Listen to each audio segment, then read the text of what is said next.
दोस्तों आज मैं बहुत ही सीरियस बात करने वाला हूँ। अगर आपका भी कॉन्फिडेंस बहुत ज़्यादा लो है और पढ़ाई में बिल्कुल मन नहीं लगता है कि कहीं लाइफ अटक सी गई है, तो प्रॉब्लम आपके टैलेंट और हार्ड वर्क में नहीं है, प्रॉब्लम है आपके हैबिट्स में। तो आज मैं बताऊंगा 5 ऐसे टॉक्सिक हैबिट जो आपका करियर बर्बाद कर रहे हैं और आपको पता भी नहीं चल रहा है। इस वीडियो को एंड तक देखना है क्योंकि यहाँ पर मैं प्रॉब्लम्स की बात तो करूँगा ही करूँगा, साथ ही साथ आपको सॉल्यूशन भी दे रहा हूँगा।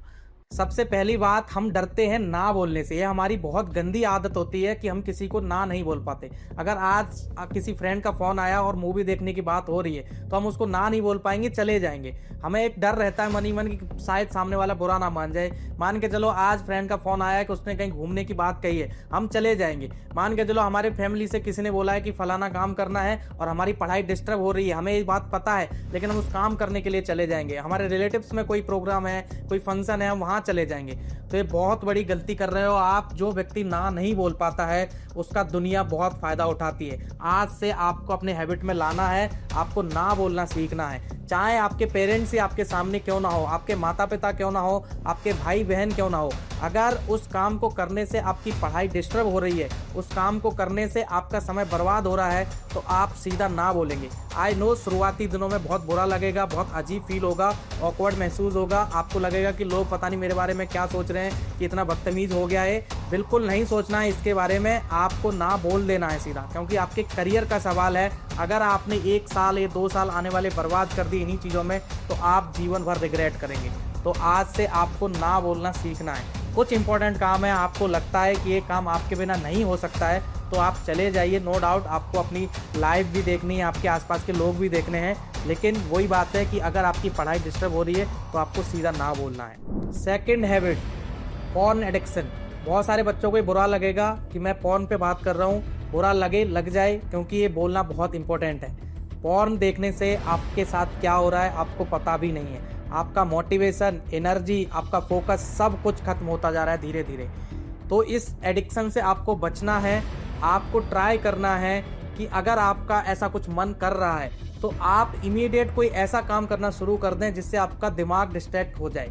आपका अगर ऐसा कुछ मन कर रहा है तो आप पुशअप लगाना शुरू कर दें, आप वॉक पे निकल जाएं, आप कोई ऐसा काम करना शुरू कर दें, आप म्यूजिक बहुत तेज आवाज़ में सुनना शुरू कर दें, आप किसी से कॉल लगा के बात करना शुरू कर दें। तो ऐसा कुछ काम करना अगर आप शुरू कर दोगे तो 10 मिनट बाद आप भूल जाओगे कि आपका किस चीज़ का मन कर रहा था। ऐसे आपको अपने आप को डिस्ट्रैक्ट करना है। और दूसरी बात, आप अपने फ़ोन को प्राइवेट मोड से हटा दो। बहुत सारे बच्चे होते हैं अगर कोई फ़ोन उनका छूता है तो उनको बहुत डर लग जाता है, क्योंकि उनको पता है कि उनके फ़ोन में क्या क्या चीज़ें वो देख रहे हैं, क्या उनकी हिस्ट्री है, कौन से सोशल मीडिया प्लेटफॉर्म पर क्या क्या वो सर्चेज कर रहे हैं, किन किन लोगों को फॉलो करते हैं, वो सारी चीज़ लोग देख लेंगे, तो उससे उनको डर रहता है। आज से आपके फ़ोन का प्राइवेट मोड बंद होगा। अगर आपकी मम्मी भी फ़ोन देख रही हैं, पापा फ़ोन देख रहे हैं, तो आपके अंदर कोई डर नहीं होना चाहिए। तो आज ही ऐसी सारी चीज़ अपने फ़ोन से हटा दो जो आपको कहीं ना कहीं एडल्ट कंटेंट की तरफ ले जा रही हैं। आपकी हैबिट जो पॉर्न एडिक्शन की मैं बात कर रहा हूँ वो और बढ़ती जा रही है। तो ये सारी चीज़ें आपको ख़त्म कर देनी है। दूसरा,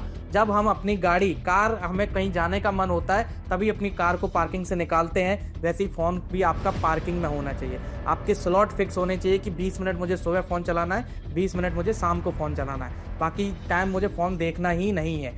और मैं दूसरी बात आपको बताऊं कि फ़ोन अगर आप चला भी रहे हो, क्योंकि बहुत सारे बच्चे ऑनलाइन तैयारी करते हैं तो उनके लिए ये नेसेसिटी बन जाती है कि भाई फ़ोन पे ही देखना है, तो आपको फ़ोन सिर्फ लर्निंग के लिए यूज़ करेंगे। आप ऐसे लोगों को जो फॉलो कर रहे हैं, फेक लाइफ इंस्टाग्राम पर दिखा रहे हैं, न्यूडिटी दिखा रहे हैं, तो ऐसे सभी लोगों को अनफॉलो कर दो। आप उन्हीं लोगों को फॉलो करेंगे जो आपकी तैयारी, आपकी प्रिपरेशन में हेल्प कर रहे हैं। बहुत सारे मेंटर्स हैं, बहुत सारे मोटिवेशनल पेजेस हैं, ऐसे लोगों को फॉलो करें। आप अपनी क्लास लें, आप यूट्यूब पर टीचर्स को फॉलो करें, ऐसे अच्छे अच्छे कंटेंट को फॉलो करें, मेडिटेशन वाले, योगा वाले, फिटनेस वाले, इन सभी लोगों को आप फॉलो कर सकते हैं। बाकी ट्राई करें कि मोस्ट ऑफ द टाइम ऐसी चीज़ों को आप अवॉइड ही करें जो आपको पॉर्न एडिक्शन की ओर ले जा रही हैं। धीरे धीरे इसको आप कम करना ही पड़ेगा, आज नहीं तो कल। अगर आप इसमें घुसते जाएंगे आपका जीवन बर्बाद हो जाएगा। इसी में अगर मैं तीसरी हैबिट ऐड करूं, सोशल मीडिया एडिक्शन। आप माइंडलेस स्क्रॉलिंग करते जा रहे हैं, कब 1 रील से 10 रील, 10 रील से 100 रील, कब 1 घंटे से 2 घंटे, 2 घंटे से 4 घंटे आपके बर्बाद हो गए और आपको पता भी नहीं चला। और आप इससे बहुत वीक होते जा रहे हैं। आपको स्ट्रॉन्ग बनना है। अगर आप आगे ऑफिसर बनना चाहते हैं तो आपकी पर्सनैलिटी एक स्ट्रांग होनी चाहिए, आपका सेल्फ कंट्रोल होना चाहिए आपके ऊपर कि आप जो चाहें वो ही करें, आपका मन आपको भटका के कोई भी चीज़ ना करा ले आपसे। तो आपको मन पे बहुत कंट्रोल करना है, सेल्फ कंट्रोल आपके अंदर होगा तभी आप एक अच्छे ऑफिसर बन पाएंगे, तभी आप एक प्रेस्टिजियस जॉब ले पाएंगे, इतना बड़ा एग्जाम आप क्रैक कर पाएंगे। तो आपको सेल्फ कंट्रोल रखना है, phone addiction, social media addiction, इससे बहुत ज़्यादा बचना है। और इसी सेल्फ कंट्रोल की बात करें तो जंक फूड की जो हैबिट आपकी बनी हुई है, नेटफ्लिक्स, गेमिंग, लेजीनेस, ये सारी चीज़ें प्लेजर वाली होती हैं। जो बंदा प्लेजर पर जी रहा है वो कहीं ना कहीं अपनी ज़िंदगी बर्बाद कर रहा है। जो बंदा प्लेजर की दम पर अपने दिन काट रहा है वो कभी सक्सेसफुल नहीं हो सकता है। तो जो डोपामिन रिलीज होता है ना, उसकी जब लत पड़ जाती है कि भाई मुझे नेटफ्लिक्स में जो वेब सीरीज़ चल रही है उसमें बहुत मज़ा आ रहा है, तो भाई वो आपका पता भी नहीं चलेगा कि आप कब एक वेब सीरीज़ ख़त्म करेंगे, कब दूसरी वेब सीरीज़ आ जाएगी, तीसरी वेब सीरीज़ आ जाएगी। सोशल मीडिया और इन सब का, इंटरनेट का ऐसा ही एल्गोरिदम है कि आपको पता नहीं चलता है कब आप उसके जाल में फंसते जाते हैं। तो जंक फूड, आपके सोशल मीडिया की हैबिट्स, इन सारी हैबिट्स से दूर रहना है। आपको एक डिसिप्लिन बनाना है, आपको अपनी एक हेल्दी हैबिट्स आपको डेवलप करनी है।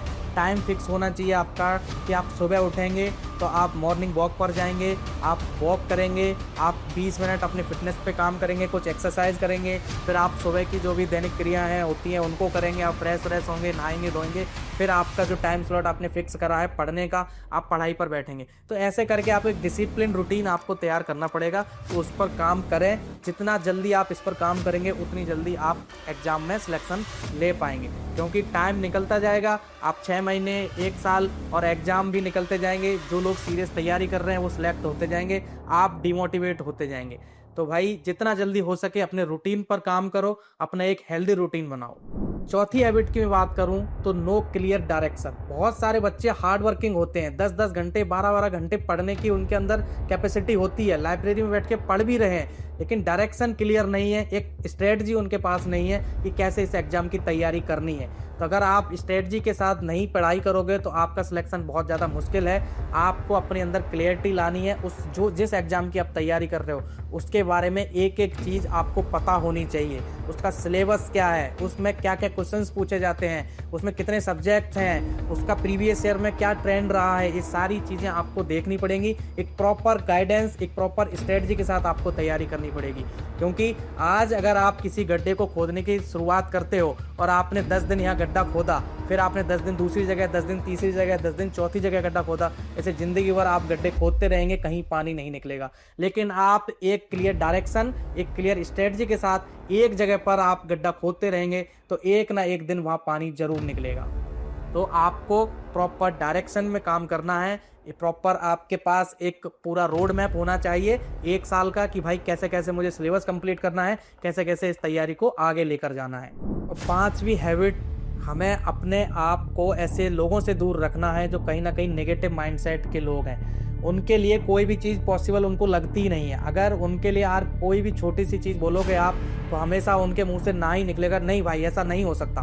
तो ऐसे नेगेटिव पीपल से आपको दूर रहना है, जो 4 बातें आपको सुनाए, आपको डिमोटिवेट करे, ऐसे लोगों से दूर रहो। आपको अपना सर्कल बहुत अच्छी तरीके से चूज़ करना है। आप ऐसे लोगों के बीच में ना फंसे रहें जो कहीं ना कहीं नेगेटिव माइंडसेट के हैं, वो आपका बहुत ज़्यादा समय खराब कर देंगे। पॉजिटिव लोग आपके आसपास होने चाहिए, पॉजिटिव लोग आपके फ्रेंड सर्कल में होने चाहिए जो कहीं ना कहीं आपको मोटिवेट कर रहे हों और आपके ऊपर वो ट्रस्ट रखते हो आपके अंदर कि नहीं भाई तू कर लेगा। ऐसे लोग नहीं हो जो आपको बोल रहे हैं कि भाई नहीं कर पाएगा, ऐसे लोग होने चाहिए जो बोल रहे हैं कि नहीं भाई तू कर लेगा। तो ऐसे लोगों को आसपास रखो। और एक बहुत पॉपुलर कोट भी है, you are the sum of 5 person you live with. तो ये बहुत रियल बात है कि आप ऐसे लोगों के साथ रह रहे होते हो वैसे ही आप बन जाते हो। तो अब सर्कल को छोटा रखो, अच्छा रखो, जो आपको आपके गोल अचीव करने में हेल्प करे। और लास्ट में अगर मैं आपके एसएससी के पर्सपेक्टिव से बात करूं तो बहुत सारे बच्चे गलती कर रहे होते हैं कि वो बार बार टीचर को चेंज करते हैं, बार बार स्टडी मटेरियल चेंज कर रहे होते हैं। क्योंकि आज उन्होंने किसी टीचर से पढ़ना शुरू करा, कल उनको किसी ने लाइब्रेरी में बताया कि मैं तो इस टीचर से पढ़ रहा हूँ, ये ऐसे क्वेश्चंस करा रहा है, आपके टीचर ये क्वेश्चन नहीं करा रहा। तो कहीं ना कहीं आपके डाउट आता है मन में कि पता नहीं ये टीचर सही पढ़ा रहा है कि नहीं पढ़ा रहा। उसके इन्फ्लुएंस में आके आप टीचर चेंज कर देते हो, उसके इन्फ्लुएंस में आके आप किताबें चेंज कर देते हो। तो आपको बिल्कुल नहीं करना है। जो भी आप टीचर से पढ़ रहे हैं, जो भी किताबें आप यूज कर रहे हैं, उनको ही लगातार आपको 1 साल पढ़ना है, अच्छे से सिलेबस कंप्लीट करना है। अगर आज के वीडियो से आपको थोड़ा भी लगा है कि आपके लिए हेल्पफुल रहा है तो इस चैनल को सब्सक्राइब कर लो। मैं आपके साथ हूँ, हम मिलकर अपनी लाइफ चेंज करेंगे, हम मिलकर अपनी हैबिट चेंज करेंगे और अपने गोल को अचीव करेंगे। जय हिंद।